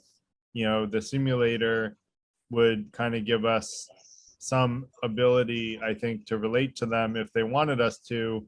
And so what were we born with? We were born with, to me, an inherent ability to reason and an inherent ability to discern, right from wrong and what's fair and what's not fair, what the Stoics call justice. I think those are things that we inherently have, and they can often be clouded with life and different arguments and different paradigms, and lots of things can get in the way of being in touch with our innate sense of fairness or justice. But I think we all have an inherent sense of fairness and justice that when it's violated, really badly, becomes really loud and clear. And those of us that are trying to be very in tune with it can get maybe finer than people who have had really traumatic lives where they may have been thrown off. And so I think, Ron, if I can try to answer for me, and I'm happy to have anyone else answer for them, how do we get in touch with, anything that, or anyone that created the simulation? And I actually don't believe in a simulation, but I believe in a higher power. And I think the same way we get in touch with a higher power is the same way we get in touch with whoever or whatever created the simulation, if there is a simulation. And that is to take, what we were born with inherently and be in touch with that, which is the ability to know, what's fair and what's just, and the ability to reason through things. And so, I'll just Go add ahead. very briefly, Garrett. Everything you said about using the mind and using reason and thinking things through critically and weighing and judging evidence and all of that, what I would say is that all of that can be watched like a movie. There's something in you. I'll call it awareness. It's a very sort of doesn't carry a lot of baggage, but there's an awareness in each of us as human beings that can be aware of these movies going on in our mind, right? And if everything that's going in our minds is just a dream, then the question is, what is that awareness that can be aware of all of these things? And maybe that awareness is what we're calling in this conversation the sorry guys, that word keeps escaping my brain. Simulation. Yeah. So the awareness may be what in this conversation we're referring to as the simulator. And the question then to ask yourself, and this is a very relevant question for each of us as a human being, what is that awareness that is aware of all of this? And do I have a relationship to that awareness? Because there's no denying that awareness exists. There's nobody on this Zoom meetup who will say that they don't exist. There's something back there that's aware of all of these simulations. And again, I keep pointing the arrow back that that's the real issue, and not to get involved in simulations, because they're all just simulations at the end of the day. They're all dreams. They all vanish. They're not real. They're not permanent. They're not eternal. But maybe the one thing that might be real and eternal might be that awareness. Yeah, I I'll guess. stop there. No, it's great, Ron. And I think the comparison to a movie is really interesting, because you can also, you said the movie has an end and we know the end is coming. Well, our life has an end and we know the end is coming of our life at some point. The one certainty is that we're all eventually going to die, right? So, But wait a minute, Garrett. Yeah. All we know is that the body is going to die. We don't know True. that we are going to die. Yeah, and I don't think that the spirit dies. So I agree with you, Ron. But I think the comparison to a movie is a good comparison, because this life is going to end, right? The life that we're experiencing right now, we know will end at some point. Whether we're reborn or not, probably, Ron, you and I agree that we probably will be. Certainly this life is going to end, right? The life that we know right now, that all of us on this Zoom meeting, this life will end at some point. Does that make sense? And so I was just saying, I think it's an interesting comparison, and I agree with it. And I guess the question about whether or not things are real and eternal, I would argue that objective reality is eternal. And I think that truth, like about objective reality, is eternal, are, you know, but you know, that becomes another theoretical conversation. But that's part of why I wrote this paper, is that I think that truth about objective reality is like it is real and it is eternal. Do you have any reason to disagree with that, Ron? Well, I have a lot of reasons, you know, and I spent a lifetime, you know, looking at these issues, but I'm not going to take up more people. Other people need to speak. So, Okay, you so know. we'll go to Sam Deans if you want. Yeah.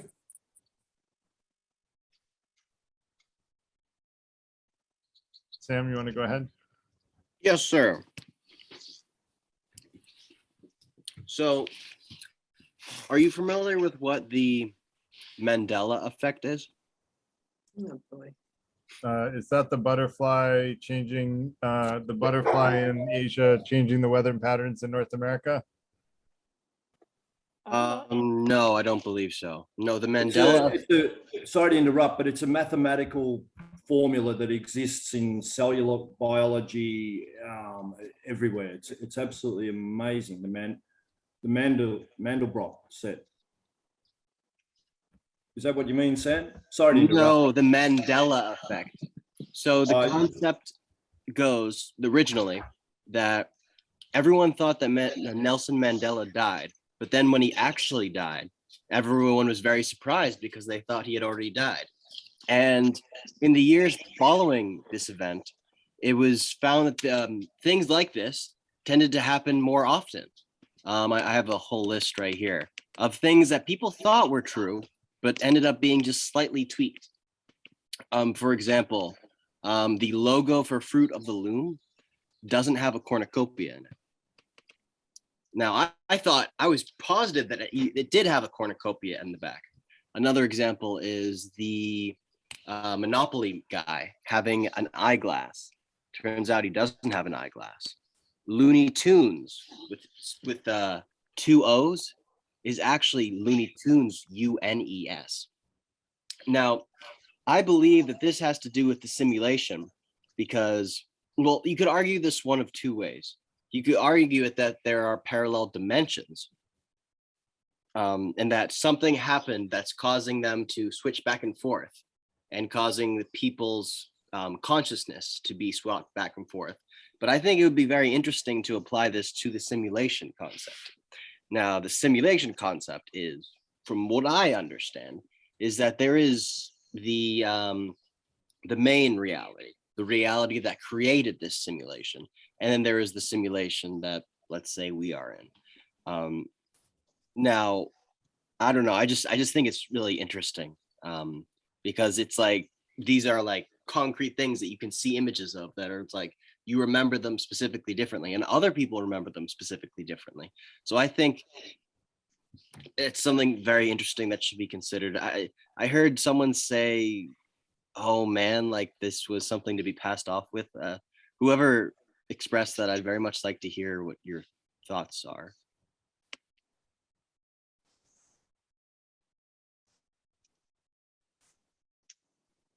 I think that was Will. Yeah, I just, you know, to me, they might be, I was just listening from afar. Sorry, I had someone, a neighbor at the door there. So I was kind of had one ear tuned in, but to Sam, is it? Yep. Yeah, Sam, how you doing? I mean, to me, they're just possibly, you know, like statistical anomaly type things, just not really, from what I heard, there was no real great evidence there to suggest that there's any alternate reality going on with the, what was it, the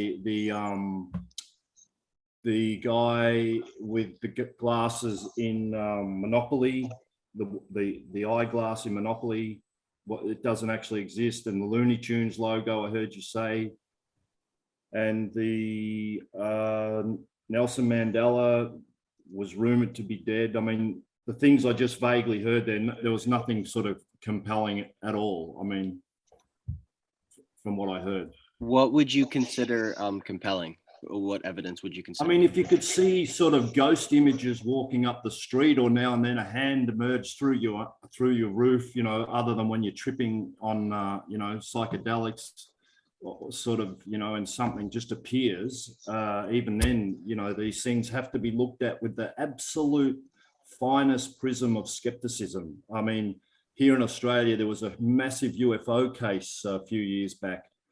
And I actually spoke to the guy who's sort of fully in charge of the Australian UFO Society. And he's actually a professor of astrophysics, runs the UFO Society. And I found that very intriguing in itself. But he told me that to get to the truth, you need to be more skeptical than a skeptic.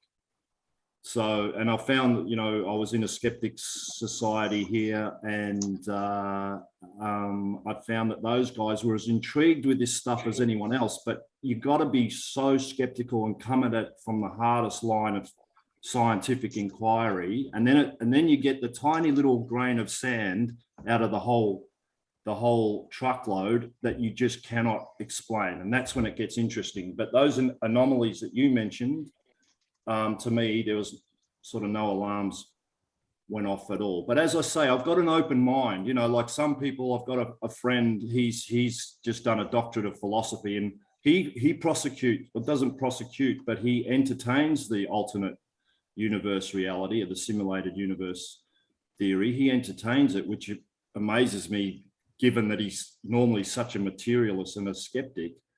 But I mean, he would rule out anything that can't be explained. I don't do that. You know, what I'm trying to say is I'm pretty agnostic. However, I just think the simulated reality just doesn't hold water. And let me try a different response, Sam. Is let's suppose that those misperceptions were because of the simulator implanting, I guess is what you're saying, those misperceptions. What reason would they have to make those mass misunderstandings exist?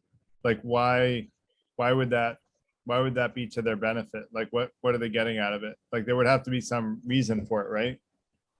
Yeah, of course. And I believe perhaps it's the simulation breaking down. And you know, the whole simulation, you know, I believe that it might be, you know, an experiment to learn something. You know, it's all these little things to see how people react. So in this concept that the humans created the simulation, it's for the humans, us humans, to garner information and knowledge about how human history progresses. Now, if this is true, the idea that the humans created the simulation, they may be speeding up what we're experiencing for them, but to us it's happening in a normal time, because I don't know if anyone is familiar with the concept of black holes and the difference in time, but for those who are not familiar, I'll explain it really quick. So when one is falling into a black hole, time slows down. Yes, time slows down. But for people who are outside of the black hole, time goes at a normal pace. So if someone were to come out of the black hole, they would find that time has passed at an enormous rate. Some entertainment examples of this is if you've seen Interstellar, that happens. It's the same concept of, you know, entering an atmosphere. You know, people that go to the moon, you know, their time doesn't seem as long or different, but basically difference in time. So what I'm getting at here is that these different little things are like droplets in a calm pond, and it's for information to be garnered for how things may go if certain events occur. I hope that. I had heard in terms of black holes, Sam, I had read or heard that nothing escapes black hole. Isn't that correct? Nothing can escape black hole. Isn't that? So That's what I've theoretically, read. I think gamma radiation can escape a black hole, or Hawking radiation is supposed to be theoretically supposed to be able to escape a black hole. But Jenny, like all mass energy is pretty much swallowed by a black hole, including light itself. So I was you're sort of right. I was pulling from my knowledge of Stephen Hawking's findings. But it's theoretical that even Hawking radiation can escape a black hole. That's not validated yet, as far as I know. That said, if Olga, Ayala, and Robert don't mind, I kind of want to let Iro go because he or she has not spoken yet. So, and we're getting at like 5 to 9. So, and I apologize if I pronounced your name wrong. Feel free to correct me. Hey there, is this thing working all right? Yep, it's working. Go ahead, you're on. All right. So, well, one of the things I'm curious about is, when you're dealing with with something as inaccessible as, for example, like how do you conduct an empirical, like a scientific examination of whether or not we live in a simulation? I was wondering if that would be a situation in which it's appropriate to become more of a rationalist and try and figure it out through pure theoretical reasoning. And so I was curious if anyone had any, I don't know if the word would be epistemic or what, but if anyone had any thoughts about the role of speculation and how can we speculate responsibly and intelligently.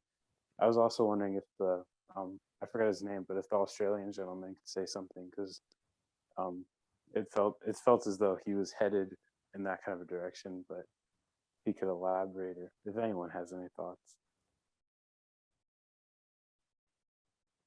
Anyone's welcome to chime in. I guess you know my answer, which is to use game theory and hypothesize from the perspective of, you know, if the world is a simulation, then what might be the case, and hypothesize against what we can potentially infer as higher or lower probability possibilities. And so that was basically what the paper was based on. But if anyone else wants to give their opinion, feel free.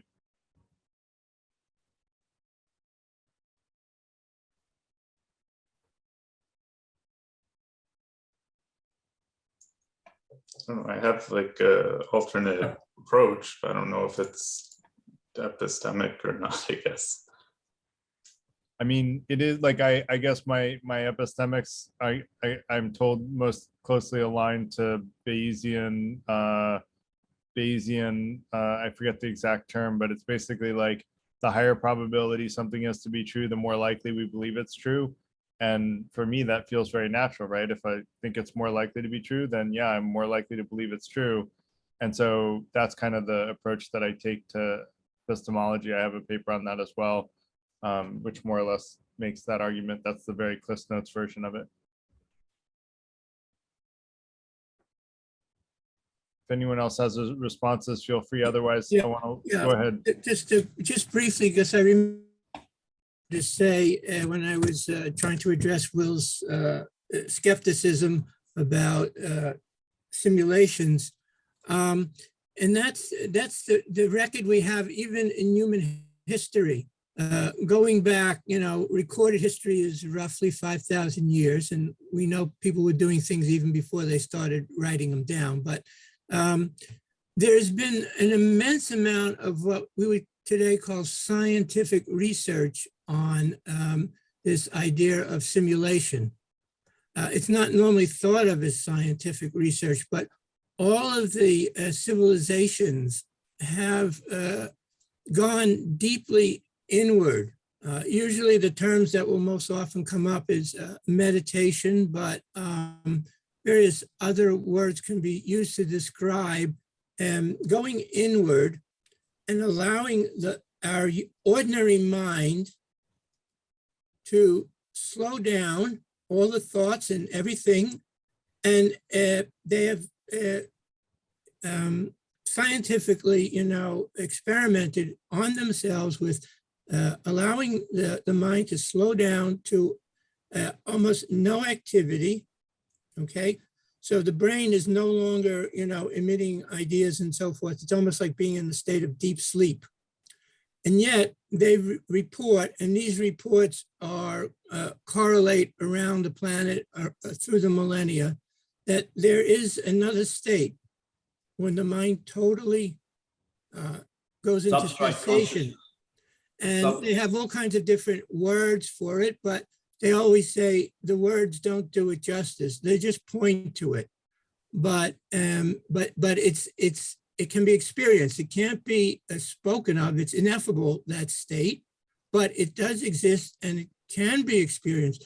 Now, the reason that, again, I consider that as a very good reason to at least be very open to the idea that our ordinary reality that's created by our minds is just a simulation, is because there's so much evidence through the centuries across the planet that there is this deeper level of awareness and everything that, like, for example, everything that Garrett pulls out, all his reasons, all his logic, all his thinking, all his evidence, so everything is based on what his mind is making accessible to him, so to speak.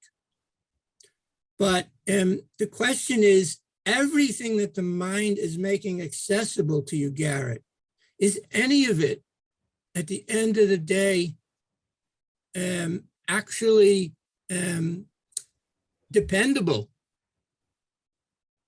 Or is it all, everything that your mind presents is just a movie, a play, a simulation? And see, you're stuck not going back far enough as far as I see it. You're totally dependent ultimately on what your brain will decide on using reason. But we know now, we're beginning to realize how magnificent the brain is, and at the same time, how totally limited it is. The more it understands, the more questions arise, and the questions begin to outnumber the answers more and more.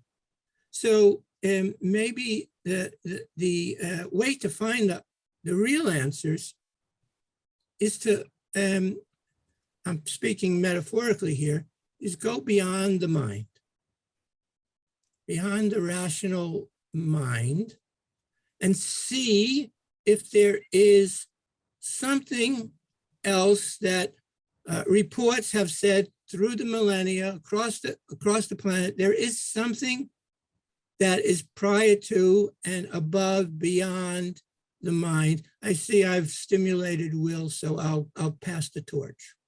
I want to let you respond, Will, but like, cause if you have something to say, but I do want to shut down for the evening, because it's 9 o'clock here in the US and I've been up since 4 o'clock. So it's been a long day. But Will, go ahead and respond. And then what I'm going to suggest is that we continue the conversation in the online community, because I do want to hear what Olga, Ayala, and Robert have to say. But if you guys don't mind, join the online community. I'll put the link in again, and then we can continue the conversation there. For me, it'll be tomorrow, but other people will probably be able to do it tonight. Okay, excuse me, just a quick question. Olga, I just want to let Will, because Will was starting to respond to Ron and I was cutting him off. I have a quick question. Are you going to save chat and publish it? I don't know whether or not the chat gets published in the YouTube videos. That's a question for Mayu in the online community. Or if you look at the old YouTube recordings, you'll either see the chat or you won't. So try looking at it. You can save it. What's that? You can save the chat, Olga. No, I cannot, fortunately. I'm on my phone. On the phone, it's not savable. It's savable only on computer. Olga, if you want to put your email into the chat, I will send you an email with the chat. Okay, I will contact you through Meetup. You can send it to me. Well, yeah, you can. If you can put it in like the chat here. No, I will contact you through Meetup. Okay, that's fine. So go ahead, Will. Thanks. Thanks. just yet, in response to Ron, I think you're talking about the substrate consciousness that the Buddhists sort of talk about. That going back thousands of years, the Buddhists have been studying the nature of mind, and they say that everything arises in consciousness itself. And you were saying how, you know, Gareth has got lots of knowledge and sophisticated understanding of things, but this is all just produced by his mind, and below that lies, I think what you're referring to is substrate consciousness. However, I think that's what, you know, awareness.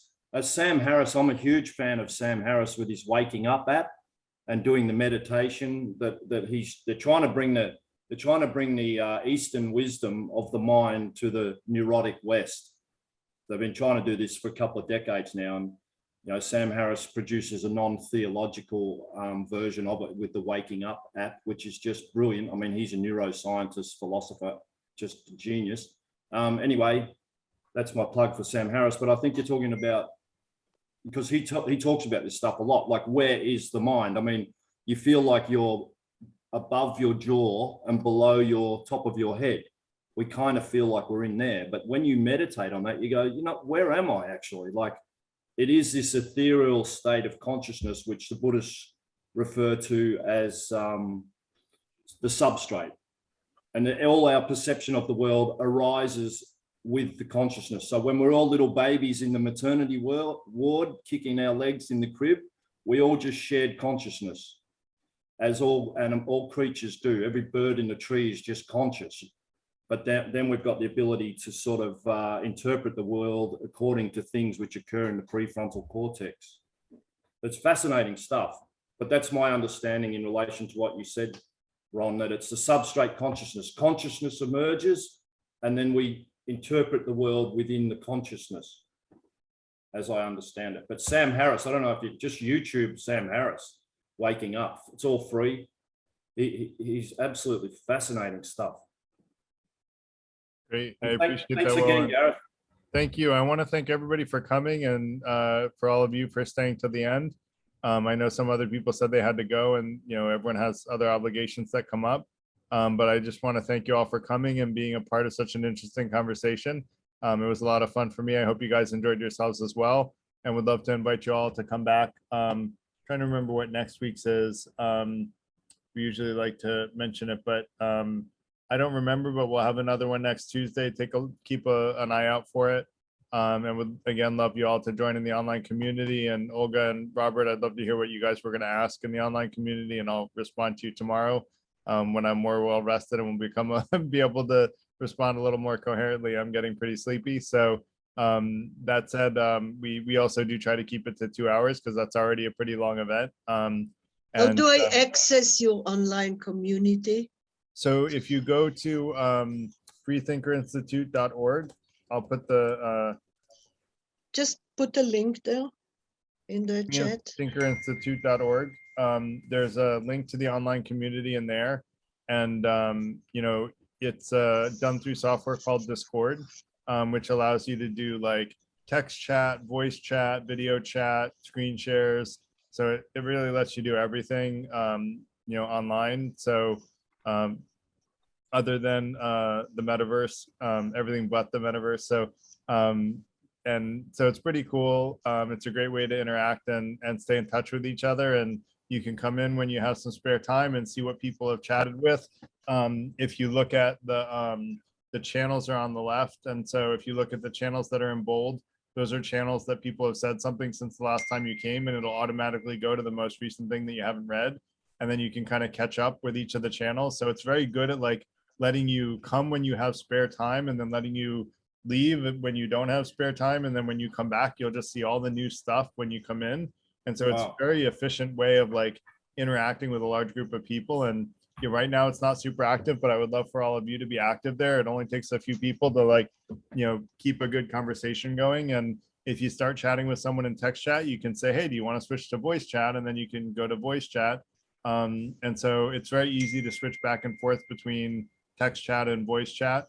It's like half a second to go into voice chat. It's super easy and efficient, and you can have, you know, lots of people in voice chat. So it's a lot of fun. Highly recommend it. I normally do a demo, but because it's really late, I probably won't do a demo tonight. But I like to do a demo to show people how it works, because there is a little bit of a learning curve. And so if you're a little, feeling like it's a little bit confusing, like, yes, it is a little confusing. If you try hard at it for like a week or two, you'll get used to it and it'll actually be super intuitive and useful. But there is a learning curve. But it's the most powerful community building tool that I found, which is why I use it. And it's totally free, unlike Slack, which, you have to pay for history. Discord has total history and it's totally free. So it gets paid for by the gaming community. That's where it grew up in, as the gaming community. And so all the bills get paid by the gamers who buy like digital widgets, and that pays for the servers to keep running for the rest of us that use it for philosophy and business and other stuff. So Wow. so just want to thank everyone again for coming, and would love to keep in touch with you all in the online community, and hope to see you guys at next Tuesday's event or future events on Tuesdays. We are usually more practical than this. We like to focus on practical philosophy, but we're going to have a back and forth between theoretical and practical for the next couple of months until we get our full curriculum in place, and then we'll probably have a lot of practical stuff in a row after that. So thanks a lot, everybody. Hope you all have a great night. And again, thanks for coming. Thank you very much. Thanks, Garrett. Bye-bye. Bye.